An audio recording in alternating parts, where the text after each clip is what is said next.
नमस्ते विद्यार्थी मित्रांनो, अक्षता किरपेकर मराठी या आपल्या चॅनलवरती तुमचं स्वागत आहे। ऍक्च्युली आपलं अक्षता किरपेकर हे सेमी आणि इंग्लिश मीडियम साठी ऑलरेडी एक वेगळं चॅनल आहे, परंतु बऱ्याच स्टुडंट्सची अशी मागणी होती की मराठी मीडियमच्या स्टुडंटसाठी पण तुम्ही काही व्हिडिओ करा। ऍक्च्युली त्या चॅनलवरती पण मी काही व्हिडिओ केलेले आहेत खरं तर, पण ते थोडेच राहिलेत। सो असा विचार केला की चला यावर्षी आपण आपल्या फक्त मराठी मीडियमच्या स्टुडंटसाठी असं मस्त वेगळं चॅनल काढू, सो दॅट त्यात 8वी 9वी 10वीचे आपले मराठी मीडियमचे व्हिडिओज तुम्हाला देता येतील। आणि या व्हिडिओचा फायदा त्या मुलांना होईल की स्पेसिफिकली मराठी मीडियमची जी मुलं असतात बऱ्याचदा गावांमध्ये किंवा अशा ठिकाणी असतात की जिथे त्यांना क्लासेस लावणं वगैरे अफोर्ड होऊ शकत नाही, जमत नाही, परवडत नाही। तर अशा स्टुडंट्स पर्यंत हे व्हिडिओ आता जे कोणी बघत आहात त्या अशा स्टुडंट्स पर्यंत हे व्हिडिओ नक्की पोहोचवा की ज्यांना खरंच पॉसिबल नाही असे क्लास लावणं, सो दॅट चांगल्या पद्धतीचं एज्युकेशन त्यांना घरबसल्या मिळू शकतं आणि नॉलेजही की जेणेकरून त्यांना त्यांचं करिअर घडवण्यासाठी नक्कीच फायदा होईल, राईट। सो ह्या चॅनलवरती आपला आजचा जो पहिला व्हिडिओ आहे तो अनुवंशिकता आणि उत्क्रांती या धड्यावरती आपण घेत आहोत, आपल्या सायन्स 2 विज्ञान 2 चा। आता माझ्या ह्याच्यात काहीतरी असेच मराठी इंग्लिश असे मिक्स शब्द येतील बरं का रे, तेवढं समजून घ्या। सो अनुवंशिकता आणि उत्क्रांती ह्या धड्यामधल्या कन्सेप्ट तुम्हाला समजण्यासाठी काही बेसिक गोष्टी आहेत ज्या आपण 8वी 9वीत ऑलरेडी शिकलोय, पण त्या आपल्या विस्मरणात गेलेल्या असतात। त्या गोष्टी थोड्याशा एकदा आपण रिवाइज करूयात आणि मग त्याचा सहारा घेऊन आपण मग पुढे हा चॅप्टर कंटिन्यू करूयात। सो अनुवंशिकता आपण कशाला म्हणतो रे? अनुवंशिकता म्हणजेच आपले जे अनुवंशिक गुण आहेत आपल्या आई वडिलांच्याकडून, म्हणजेच एका पिढीकडून दुसऱ्या पिढीकडे जे काही जनुकीय माहिती म्हणतो आपण, तर ती एका पिढीकडून दुसरीकडे ट्रान्सफर होणे किंवा जाणे, तर त्याला आपण अनुवंशिकता असं म्हणतो। आणि ह्या अनुवंशिकतेचा उत्क्रांतीच्या प्रक्रियेमध्ये खूप जास्त महत्वाचा असा रोल आहे, कारण अनुवंशिकता होत असताना सजीवांच्या जे शरीर रचना आहेत, वेगवेगळे गुणधर्म आहेत, त्यांच्यामध्ये बदल होत गेलेत आणि ते बदल हे उत्क्रांतीसाठी कारणीभूत आहेत। सो ह्या दोन गोष्टी एकमेकांशी खूप जास्त कोरिलेटेड आहेत। सो पहिल्यांदा आपण काही महत्वाच्या टर्मिनॉलॉजी बघतोय। ह्यातली सगळ्यात पहिली जी महत्वाची टर्मिनॉलॉजी आहे ती म्हणजे जनुक। जनुक म्हणजे ज्याला इंग्रजीमध्ये जीन्स असं म्हटलं जातं।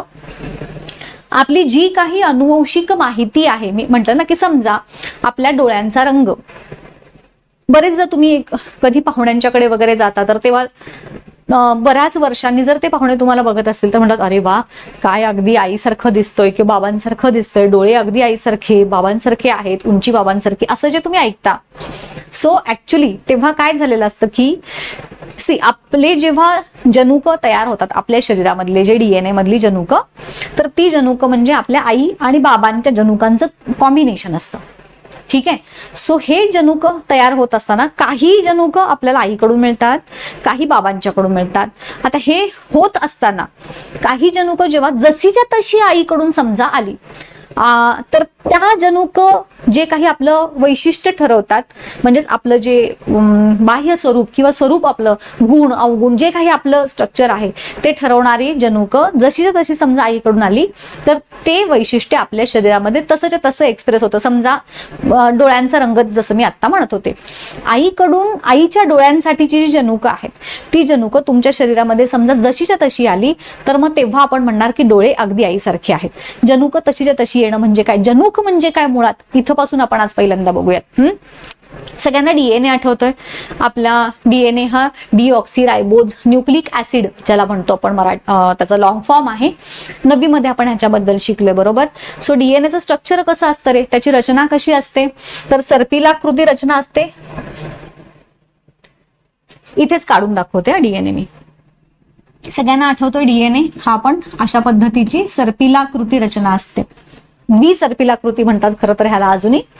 ह्या DNAचे हे जे दोन बाजू आहेत आणि इथं मध्ये असतात ते नायट्रोजन युक्त बेस किंवा ज्याला नत्रयुक्त पदार्थ किंवा नायट्रोजन बेस असं म्हटलं जातं। आता ह्याच्यामधले जे नायट्रोजनचे जे घटक असतात ते कोण असतात तुम्हाला माहितीये?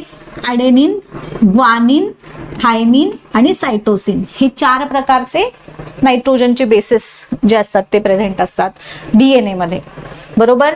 आता ह्या चारांच्या पैकी बघा मी काय सांगते, नीट लिहून घ्या हे। ॲडेनिन, आता हे शब्द, ह्याला काय मराठीत नाव नाहीये हा. प्युरिन आणि पायरीमिडिन असे दोन शब्द आहेत. पायरीमिडिन, बघा माझं मराठी अक्षर थोडस ह्याच्यात नीट येईना की रे. प्युरिन, ठीक आहे, आणि दुसरा एक प्रकार असतो पायरीमिडिन.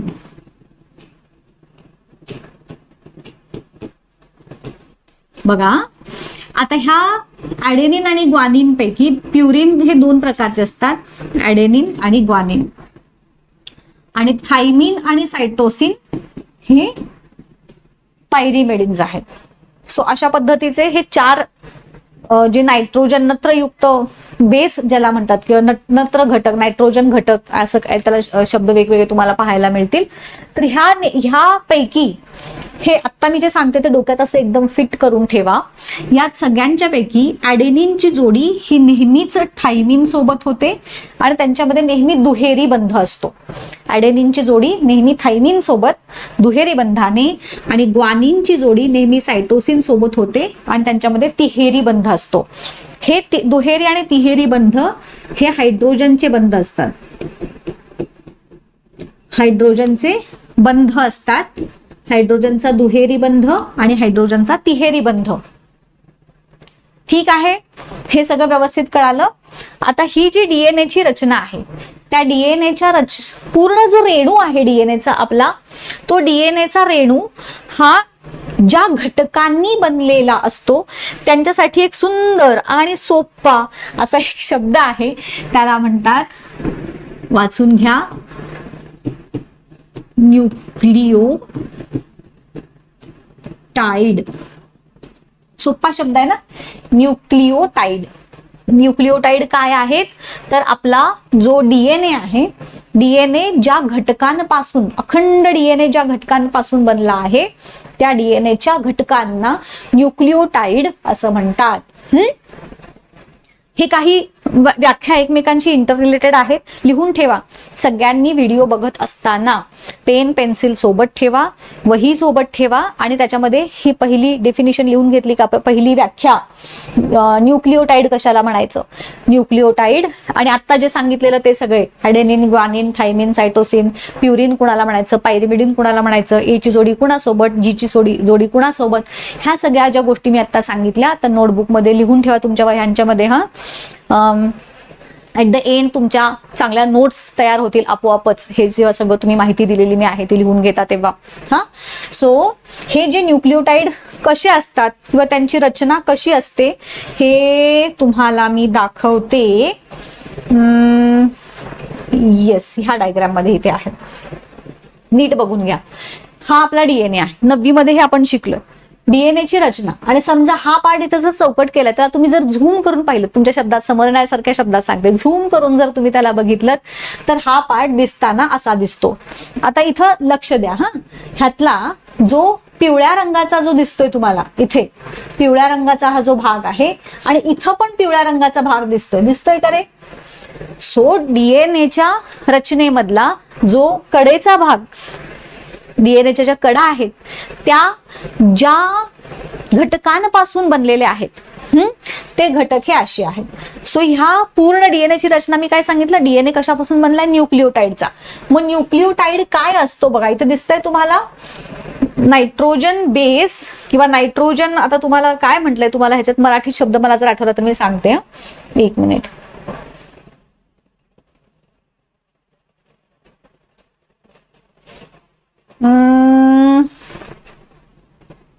न्यूक्लियोटाइड असंच दिलेलं आहे, नत्रयुक्त पदार्थ असं तुमच्या ह्याच्यात म्हणलंय.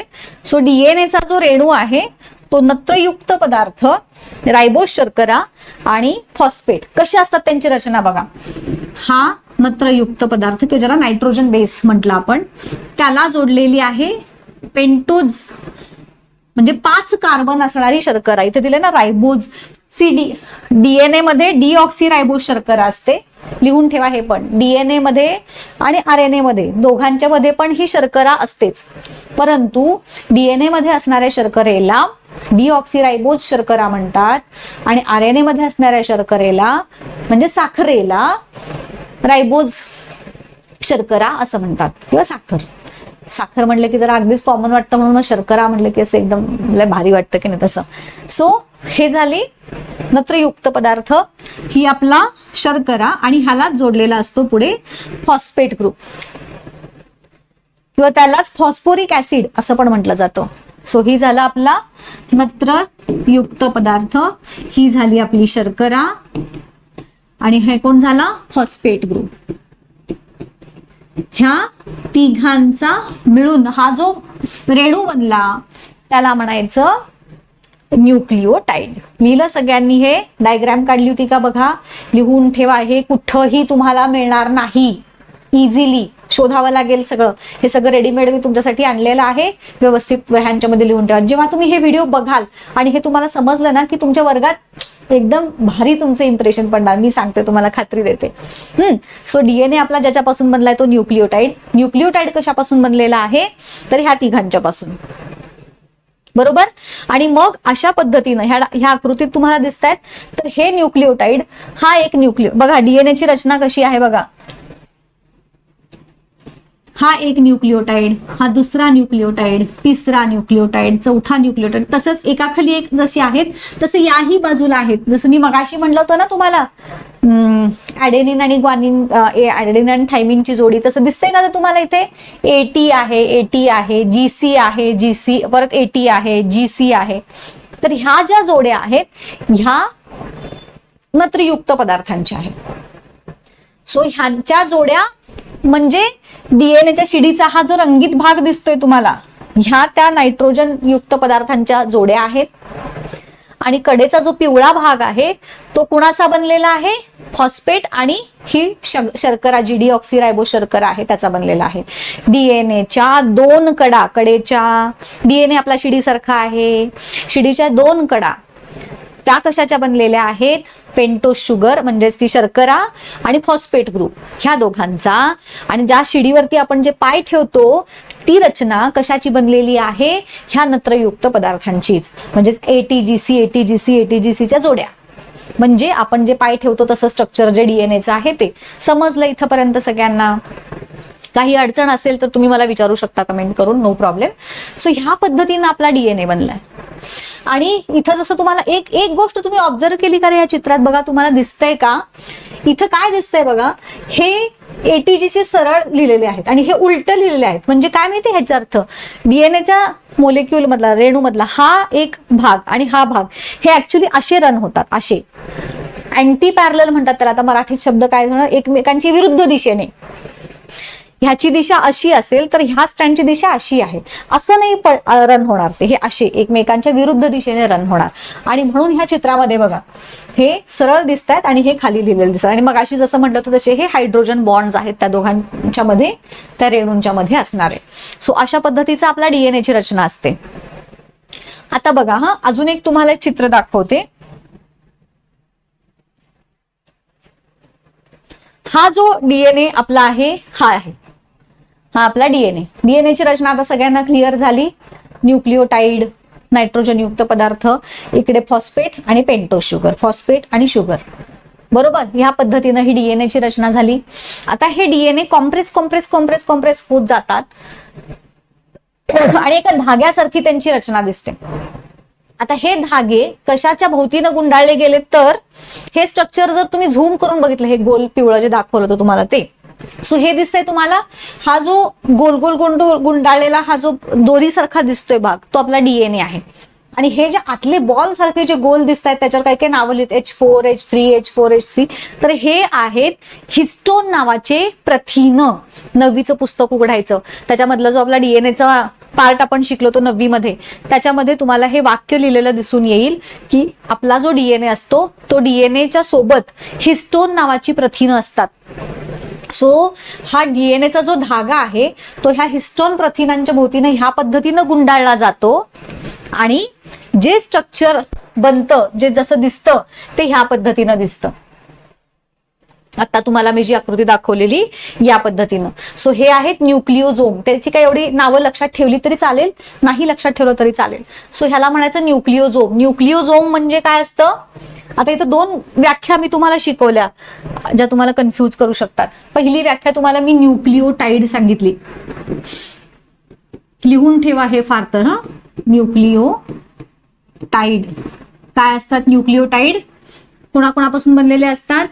पेंटोज शुगर म्हणजे शर्करा प्लस फॉस्फेट ग्रुप आणि तिसरं काय असतं? Nitrogen base. बेस किंवा नायट्रोजन पदार्थ असं तुम्ही म्हणू शकता. आणि दुसरी व्याख्या किंवा दुसरी कन्सेप्ट मी तुम्हाला सांगितली न्यूक्लिओझोमची. न्यूक्लिओझोम काय असतात? तर डीएनए अधिक हिस्टोन प्रोटीन, प्रथिन म्हणून मराठीमध्ये आपण त्याला. सो ही डीएनए आणि हे हिस्टोन प्रथिन मिळून जे काही स्ट्रक्चर बनतं त्याला म्हणायचं न्यूक्लिओझोम. हे जे गोल गोल दिसते हे न्यूक्लिओझोम. डीएनए झाला, त्यांच्या भोवतीने हिस्टोन प्रथिन गुंडाळलं गेलं आणि मग पुन्हा पुन्हा पुन्हा पुन्हा ते असे कॉईल कॉईल कॉईल होत होत होत जे बनतात ते त्याचं नाव आहे क्रोमॅटिन वळसे. आता हे क्रोमॅटिन कधी दिसतात बघा, हे लिहून काढा. तुम्हाला हे सगळ्यांनी लिहून काढलं असेल तर मी हे क्लिअर करते. आणि तुम्हाला आठवते का रे आपण जी सेल आपली पेशीची रचना जी शिकलो होतो, तर पेशी कशी असते आपली? अरे यार, आपली पेशी कशी असते? समजा ही पेशी, त्याच्या आतमध्ये पेशी केंद्रक असतं आणि त्याच्या आत परत त्याचं केंद्रक असतं. आणि ह्या पेशी केंद्रकाच्या आतमध्ये जे तंतू सारखं दिसतं त्याला क्रोमॅटिन तंतू असं देखील म्हणतात. आता जे सांगितलं तसं ह्याला म्हणतात क्रोमॅटिन तंतू. आता हे क्रोमॅटिन तंतू नॉर्मल नेहमीच्या सेलमध्ये, नेहमीच्या आपल्या पेशीमध्ये हे असं दिसतात. जेव्हा ही पेशी विभाजन होणार असेल तेव्हा पेशी विभाजन होताना हे क्रोमॅटिन तंतू आकुंचन पावतात. जेव्हा पेशी विभाजन होणार असतं तेव्हा हे क्रोमॅटिन तंतू आकुंचन पावतात किंवा क्रोमॅटिन वळसे असं म्हणलं ह्याच्यामध्ये. आणि त्यांच्यापासून हे आपले गुणसूत्र बनतात ज्याला क्रोमोझोम म्हणतात. बघा, डीएनए आकुंचन पावला, न्यूक्लिओझोम म्हटले. ते आकुंचन पावले, क्रोमॅटिन वळसे. ते पुन्हा आकुंचन पावले, गुणसूत्र. सो ज्याला आपण गुणसूत्र म्हणतो ते ऍक्च्युली अशा पद्धतीनं बनलेलं आहे. एक लक्षात घ्या, मी आता एक महत्वाची गोष्ट सांगत आहे. ही गुणसूत्र जी आहेत ती फक्त आणि फक्त पेशी विभाजनावेळी दिसून येतात. जेव्हा साधी पेशी असते, विभाजन न होतानाच्या काळची वेळची जी पेशी असते त्याच्यामध्ये ही क्रोमॅटिन वळसे किंवा क्रोमॅटिन तंतूच्या स्वरूपातच डीएनए असतो. असा दिसत नाही, असा दिसणार. समजलं सगळ्यांना? आपल्या पेशीची रचना, गुणसूत्र कशाला म्हणायचं लक्षात आलं. त्यानंतर आपण डीएनए जनुक कशाला म्हणतात हे बघितलं, गुणसूत्र कशाला म्हणतात हे बघितलं. सजीवांच्या पेशी केंद्रकात असणारा अनुवंशिक गुणधर्म वाहून नेणारा घटक गुणसूत्र, ज्याला क्रोमोझोम म्हटलं जातं, तो गुणसूत्र कसं तयार झालंय हे आता तुम्हाला मी डायग्रामच्या द्वारे दाखवलं. ह्या त्याच्या दोन व्याख्या झाल्या. आता ह्या जर सगळ्या गोष्टी इथं ज्या दिल्यात त्या तुम्हाला नोट्सच्या स्वरूपात हव्या असतील तर मला कमेंट करून सांगायचं. आणि जेवढ्या तुमच्या कमेंट्स येतील तितकं मग मला पण जरा उत्साह येईल. तुम्हाला ह्या सगळ्या नोट्स मी आपल्या वेबसाईटवरती मिळवून देण्याचा प्रयत्न नक्कीच करेन. बट अट एकच आहे, तुमच्या भरपूर साऱ्या कमेंट आल्या पाहिजे. ठीक आहे. सो चला, ही रचना आपण बघितली. न्यूक्लिओटाइड म्हणजे काय तुम्हाला सांगितलं, न्यूक्लिओसाइड म्हणजे काय तुम्हाला सांगितलं. त्यानंतरची अनुवंशिकतेची व्याख्या जी तुम्हाला मगाशी मी सांगितली होती, माता पित्यांची शारीरिक आणि मानसिक लक्षणे संततीमध्ये संक्रमित होण्याची प्रक्रिया म्हणजेच अनुवंशिकता. किंवा एका पिढीतील जी गुणधर्म आहेत, जी लक्षणे आहेत ती जनुकांच्या द्वारे पुढच्या पिढीमध्ये जाते, त्याला अनुवंशिकता असं म्हणतात. आता मग ही जनुक कोण? तर आपले जो डीएनए आहे त्या डीएनए मधला जो एटीजीसीचा सिक्वेन्स मी तुम्हाला आता दाखवला की नाही काढून, त्या क्रमालाच किंवा त्या एटीजीसीच्या सिक्वेन्सला जनुक असं म्हणतात. म्हणजेच तुम्ही ही जी आकृती बघितली, या आकृतीमध्ये इकडे बघा, या आकृतीमध्ये हा जो काही समजा एक ठराविक क्रम आहे न्यूक्लिओटाइडचा क्रम, तर ह्याला जनुक असं तुम्ही म्हणू शकता. या न्यूक्लिओटाइडच्या क्रमालाच आपण जनुक असं म्हणणार. समजे गाईज, जनुक कशाला म्हणायचं हे लक्षात आलं तुमच्या सगळ्यांच्या? सो ही सगळी बेसिक इन्फॉर्मेशन झाली आपल्या शरीरामध्ये, म्हणजे हा जो अनुवंशिकता जो आपला धडा आहे उत्क्रांती अनुवंशिकता, तर त्यातल्या कन्सेप्ट समजण्यासाठी चा जो एक बेस आहे तो फक्त आजच्या लेक्चरमध्ये आपण तयार केला. कसा वाटला मला नक्की कमेंट करून सांगा. मॅक्सिमम स्टुडंट पर्यंत हा व्हिडिओ पोहोचवायला विसरू नका. ह्याच्या पुढचा भाग आपण नेक्स्ट लेक्चरमध्ये बघूया. ठीक आहे, इथेच थांबूयात. Bye bye.